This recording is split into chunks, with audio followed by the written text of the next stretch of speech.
To the ERF in its 20th anniversary. For me, it's an honor to be here discussing these issues of inequality on Latin America. Basically, what we're going to talk, I'm going to try to walk you into the situation of inequality in Latin America. I'm going to talk about, basically show you how high inequality it is in this continent, what are the key inequalities or factors that are behind this, how they remain at a very high level. Still, we have some good news about the evolution of inequality in Latin America in the recent decade. Still, I'll show you that Latin Americans perceive their situation as very unfair, and their preference for redistribution is still pretty high, although we'll see that their attitude toward market economy is very positive still. So on the other side, I want to go beyond that and talk about the inequality of opportunity, particularly for children, and that the indicators in Latin America show, because I think it shows that for younger generations we have some positive news that are encouraging, and I believe these indicators that the World Bank has been proposing and applying around the world have been, at least in the case of my country, they have been adopted and they are being implemented and expanded in terms of dimensions, which I believe offer instruments for monitoring and pushing policies towards equity for children. So let me start by just showing how unequal Latin America looked in the last decade of the last century.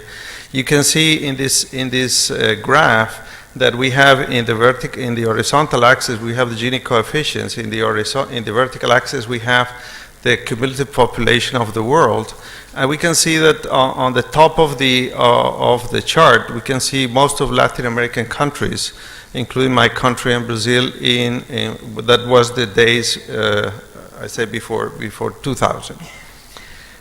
We still, if we look at the level of inequality around the world, we can see that the situation in Latin America still has indicators that are above all other regions of the world, either Asia, developed countries, Africa, or Eastern Europe. But there are some good news. We see in this graph by Cornea that there is a widespread decline in income inequality over the 2002 to 2010 period. We can see that this is the average level of inequality of Latin America, and we can see that after a progressive, an increasing trend that we experienced from the 80s until the end of the century, we start to see some good news, some reductions in inequality in the region. They are quite. They cover almost all countries in the region, mostly the most unequal. 15 of 18 Latin American countries experience lower inequality, and that reduction of inequality, we can see in this graph that we have a period before 2002. We can see that inequality increased for different types of economies, either economies that had a lot of remittance recipients or industrial economies, but mostly for commodity exporters, we saw an increase in inequality. However, in the first decade of this century, we see that we had a decline in inequality for all types of economies. What are the key factors that are behind this? Let me take an example of Bourguignon and Ferreira that illustrates this question, the answer to this question. There are, for instance, in the case of Brazil, this paper by Bourguignon and Ferreira tried to establish what are the three factors that accounted for most of the excessive level of inequality compared to the US using microdata. We found that basically there were three reasons: the lower and more unequally distributed endowment of education endowments across households accounted for nearly a third. The other third was larger earning differentials by skill. The famous skill-wage differentials account for 32%. And then the highly regressive public transfers and chiefly retirement pensions in the case of Brazil explain the 39% of the difference. What I'm going to show you next is just that this problem is, these three dimensions are almost all across Latin America in all cases. Let me just show you that in this graph, for instance, that we can see how this is shows us the distribution of educational endowments, how the distribution of education in Brazil, Mexico, and Colombia at the end of the century was tilted towards low skills vis-a-vis the US economy. So we had lower skill level and more unequally distributed. Similarly, we can see that our labor earning differentials were pretty steep. We can see that the black line, which is the lowest for the US,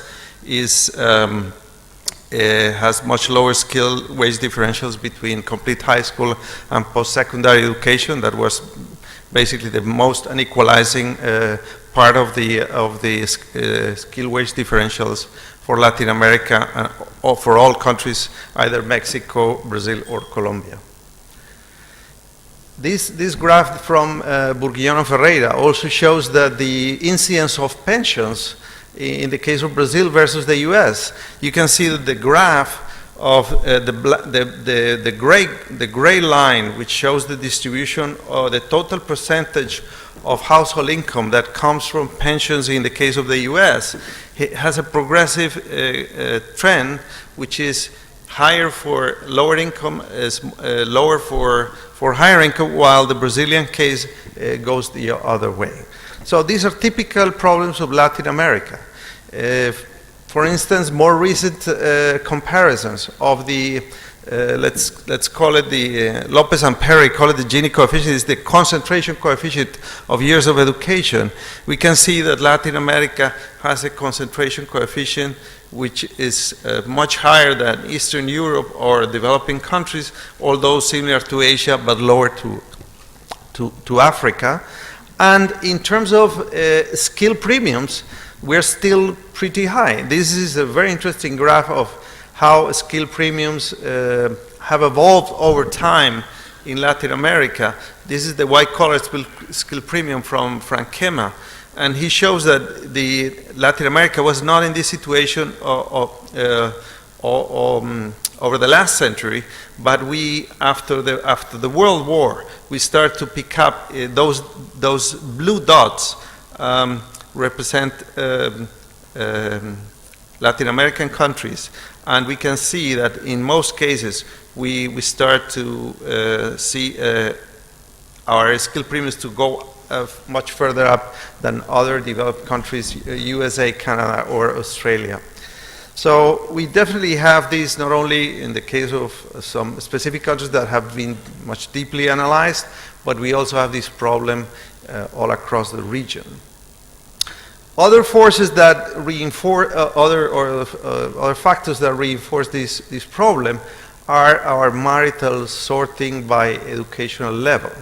We have much higher marital sorting than OECD countries. This is the marital sorting indicator for all Latin American countries, which is much higher than the marital sorting of OECD countries. Sorry, can you tell us what it means? Sorry, marital sorting? Is the correlation between the education of the spouses, which have much higher correlation, rank correlation between the spouse's education. Okay, what about public expenditure? What is going on in Latin America? We have good news, some good news. We have on public expenditure transfers and taxes, we have some good news because public expenditure has increased mostly in left of center in terms of politics countries, but in all countries as well. We can see in this table that from the 1990s, where we had 9% of GDP in social expenditure, we have been going up to 13.3%. However, in left of center regimes, we had much higher increase in terms of GDP percentage, about 3 times of non-left of center regimes, which is about 0.48. However, and we can see a similar pattern across sectors: education, health, social security, and housing. In all cases, only in the case of housing, we see that left of center political regimes were behind the non-left of center regimes. We expect these trends to, I'm sorry?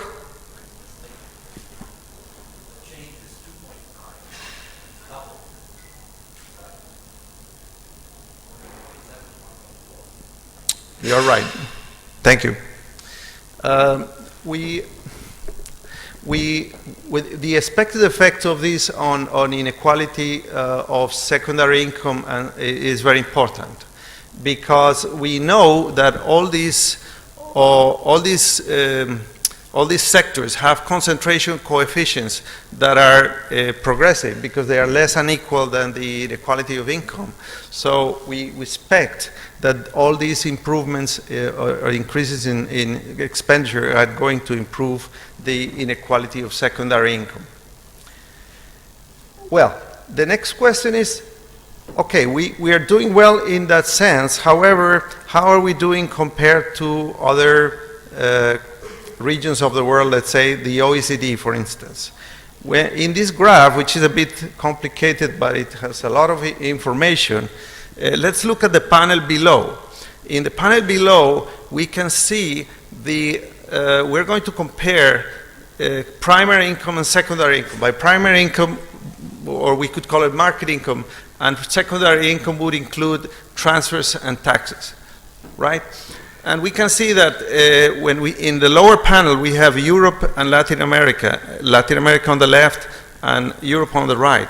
We can see that and we have in the vertical axis the inequality, the Gini coefficient of this primary income. We can see that they are not very much apart on average. However, when we go up to the secondary income, we can see that Latin America is almost at the same level, but Europe has a much more equal secondary income thanks to the impact of transfers and taxes. And transfers and taxes have different, let's go deeper into the transfers and taxes issue. Let's separate the impact of transfers and taxes in the next graph by Lopez and Perry. And now we're going to see what are the impacts below. We have the impact of taxes from going from primary to secondary income in Latin America. Below, we can see that they have almost no impact. In Europe, they have an important impact. And when we go to transfers, we can see the impact of transfers is much more higher, much more larger than in the case of Latin America, and more important than taxes in the case of Europe. So basically, just to reiterate the points, we have major issues to tackle, not only in terms of the endowment of human resources of the population, the equality, but also in terms of the public sector, how transfers are being allocated and how much impact do they have on inequality. So that's why in inequality, there is, in Latin America, there is still some skepticism about inequality progress in Latin America. Although in the bank report of the World Bank, we were trying to put this as we have to break with history. We still see that the Wall Street Journal, for instance, last year say better, but still terrible. Or the economy says, okay, yes, but syndrome, inequality is still high and contained, but the economist was quite happy with the encouraging news about the middle class. But still, the inequality issue is kind of a blemish in terms of performance of Latin America. Inequality is too high, although progress is being made. So let's see now. Perhaps we're being unfair. So let's look at the inequality of opportunity. Let's say the lower bound of inequality when we measure inequality only by circumstances. How much of inequality is associated to the circumstances where people are being born. And we see from the studies of Burroni and others, we can see in this graph that in this graph we have the inequality of opportunity on the left, which is the percentage of inequality that's being explained by circumstances, and on the lower we have the level of development, and we can see the red points of Latin America, which are floating all above this curve, so that show that we have a much higher level of inequality of opportunity. So from every perspective, we look unequal. Now let's go to, let me skip this one. Now let's go to the perceptions. How do Latin Americans feel about how fair the situation is? I'm sorry about this graph, but I couldn't get a better image of this graph. But this graph, which was published by Gaviria in 2013, it shows that perception of fairness in Latin America. On top we have the average, and below we have all the countries of Latin America. But the red line shows the average. The average of the red line shows what is the percentage of people who think that the distribution of income is very fair or fair. And we can see that only about 10 or 12% of Latin Americans believe that it is very fair or fair. So that's very, very bad performance in terms of how people feel about the situation. And let's see other...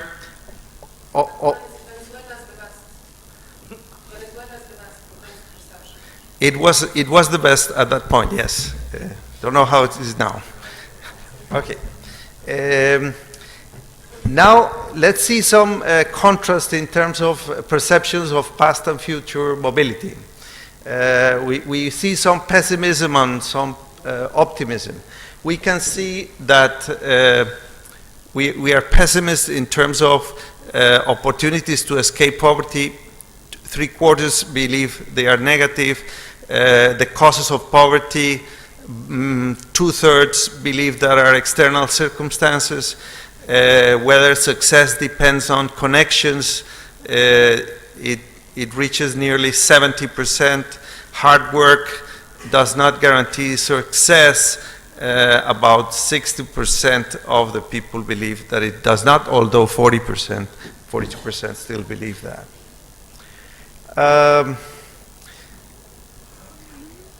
Compared to other regions, when this author used the World Value Survey, and compared to other regions, we can see that Latin America is, well, perhaps it's not that bad. It's similar to other regions. People have very few opportunities. I didn't see that Latin America was too bad in those terms, or that in terms of the causes of poverty, external circumstances, we were very much similar to other regions except the United States. 5 minutes. 5 minutes, okay. So basically, however, we have some contrast with these perceptions. When people were asked about redistribution, they have a preference for redistribution, but they support the market economy, and they are optimistic about future mobility. That's probably the most positive part. When people were asked about reducing differences between the rich and the poor as a main responsibility of the state, 70% said so. And when they were asked whether they consider the market economy the most convenient for their country, about 57%, 47 declared complete agreement or agreement, so nearly 60% thought so. So there is some still strong attachment to the market economy, and there are some positive expectations about future mobility, although in this same author shows that past mobility, people have very poor perceptions, but they are optimistic about the future. 55% of individuals thought their children were going to do better than they did with respect to their parents. Okay. This graph only reiterates that. I'm going to jump that. And I'm going to talk lastly about this inequality of opportunity for children. I'm not sure how many of you are used to this indicator, but this indicator was developed by the World Bank and is based on the principle of inequality of opportunity and measure whether children have equitable access to human development. In the case of Latin America, they made a study of 7 indicators of education, basic housing, and others. And they tried to see how much access to opportunities of development is independent of exogenous circumstances, either ethnicity, parents' education, gender, location, etc. The Human Opportunity Index is a very simple principle. It's basically a coverage rate penalized by inequality of opportunity, and basically it rewards human development that reduces undesirable inequalities due to unfavorable circumstances. Latin America, these are the Human Opportunity Indexes aggregate of all those 7. We can see how heterogeneous is Latin America. We have a wide range of values. However, the dynamics is very good. I would ask you to concentrate on the bottom line.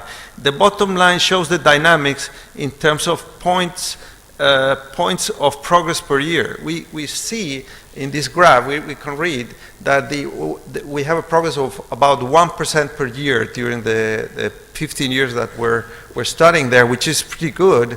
And the scale, and it was a combination of expansion of coverage, which was twice as important as the equalization of opportunities. But still, we had some, let's say about 1/3 of the impact was due to equalization of opportunities. We can see that by sector, we have 7 sectors there. Some sectors made much better progress: sanitation, water, better than, let's say, education, was still a major problem in Latin America. Okay. I want to go quickly about, I want to talk about the merits of these indicators. Why? Because these indicators help us get into, allow us to get into the key circumstances that play a role in inequality within each sector. I think so. We can help guide policies to pinpoint the key circumstances that that block access to this service. For instance, let me show this table from a work I did on equality of opportunities for Colombia for children, and we can see that we decompose the contribution of circumstances to inequality of opportunities for 5 groups of opportunities in Colombia, and for 4 groups and for the aggregate, and we use a Shapley decomposition, and we find, for instance, we can see that there are some areas that are some circumstances that are so important. Parents' education, which is important all across, but in some cases we find that some specific issues, or for instance, the presence of minors is pretty important all across. But we can see, for instance, that parents' education is more important in the case of education than in other sectors. We also see that regions, we use 2 location variables, regions and urban-rural location. And we found that the urban-rural location was a much powerful indicator of opportunities than others. So basically, you have a guide for policy there. How do we compare to other latitudes? Well, we're still behind. We're still benchmarking against Europe. We're still very much behind. This graph from the report of the World Bank, a recent report, shows how much we are behind non-LAC countries, particularly European countries. But still, these are the indicators. The red indicators are the Africa and Latin America. We see some good numbers, although we are comparing with African countries which are still at a lower stage in this era. So just to conclude, we have in Colombia, we have in Latin America still a very high income inequality, but we are improving in the last decade. We have major issues to tackle, both in the distribution of human capital, but also in public policy in terms of transfers and taxes. We have also the highest level of inequality of opportunity and the highest across world regions. Latin Americans consider unfair the current income distribution and favor redistributive policies, but support the market economy and are optimistic about the future social mobility. And we have a steady improvement of the Human Opportunities Index for children, which provides, I believe, some reason for optimism. Finally, I would like to talk a little bit about, conclude about the advantages of this Human Opportunity Index. 1 minute, please. Okay, this is my last slide. I think it has made a lot of difference in Colombia because we can talk more about the specifics of policy by sector, because it identifies the most unfair opportunity gaps by cohorts. Even we can compare cohorts, early childhood, children, adolescent. It identifies crucial circumstances which should be compensated to improve access to human development opportunities, and they are sector specific. They provide timely feedback to policymakers because these indicators are sensitive to contemporaneous government programs for early childhood, children, and adolescent.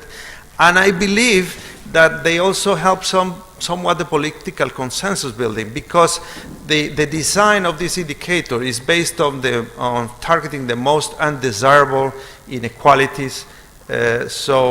I think that that should help to fulfill, hopefully, the optimistic views of Latin Americans about social mobility. Thanks.